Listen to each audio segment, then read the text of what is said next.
Uh, that became, I would think, for my life, the most intense period. Probably about age 35, 36, um, where it wasn't recreational. It wasn't just on the weekends. It wasn't every now and then. It was every day. The obsession to use was with me. From if I got off if my boss say, okay, you're getting off at 4:30 today, and then he asked me to stay to 6:30, all kind of physiological things would happen to me because I was used to using a certain time every day. And so it talks about that in the recovery world, that any aspect of recovery has to deal with the physical as well as the spiritual. So, I know that today, but then I didn't know what was going on with me. It did have a total grip on my life. There was a time when my son and his friends were walking down the street, and I had a handful of cocaine, and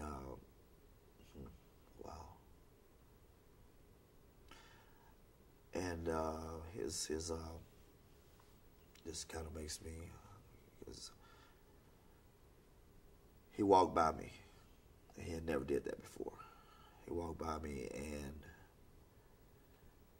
he was so happy, I'm sure, that I didn't say anything to him because his friends didn't know me. And, for that moment, I experienced what today I know is a moment of clarity that, man, you need to do something about your life. But I went right on back to what I was doing. So that's the powerful grip. Even though inside of me, I wanted to do something different, I knew I could do something different, but it had such a strong hold on my life at that time that I just continued to use. I had another family friend who suggested that I go to treatment.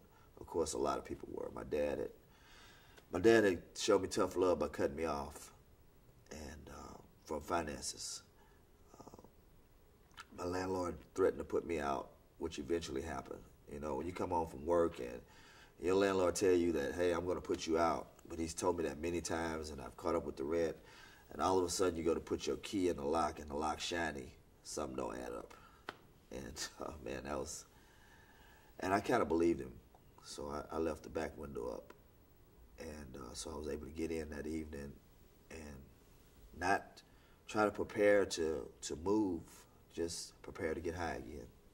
At the time when I was very close to losing my apartment, I had a 81 Datsun I had restored, and probably about 80% restored. And so I came up with this bright idea that I could, trade my car to a dope dealer, sell some dope, and be able to pay my rent, and then come back and get the car. Well, that started out really good, and but once I took one hit of the cocaine, all that was off. Not only did I get evicted, not only did I lose the car, I had a relative to help me move my stuff in storage, and when I did go into treatment, I lost that. So my life was a downward spiral. My bottom wasn't that I lost possessions. My bottom was when I looked in the mirror, I could not look at myself squarely in the eye, as I had been doing most of my life, what I had become, how I felt about myself. And just pretty miserable at that point. I think the real point came. It wasn't really like one thing. It was a combination of things. A combination of seeing my son, how he looked at me, seeing my family, how they viewed me. My childhood was happy, and it was happy because I pretty much had, I had pretty much what I needed to survive and to get along. But I had other stuff that made me happy, or at least I thought that's what it was doing. So the idea that I need to go into treatment was a culmination of what I had become, where my life was spiraling to, and if I didn't, I was going to die. And those reasons, not necessarily in that order, but those reasons are the reasons that I went into treatment. And I had a friend of the family who, he took me there one day, and the lady said, I wanted to go intentionally late, and I said, ma'am, if you don't let me in here, you don't understand. I'm going to go back out and drink and use. And she said, no, you don't understand. If you want to get sober, you'll be back here at 9 o'clock in the morning. So, and that's not the answer I was looking for. But so that was on August the 6th. August the 7th, 2000, I went into treatment, and I just celebrated this August of 2005, 5 years clean and sober, via a 12-step program that actually brought me back to church. So I'm in Bible study at my church. I read the Bible, study it basically every day. Those first 30 days were a lot of sleeping. I didn't understand at that point that my physical body was malnourished. I didn't understand at that point that I hadn't had proper rest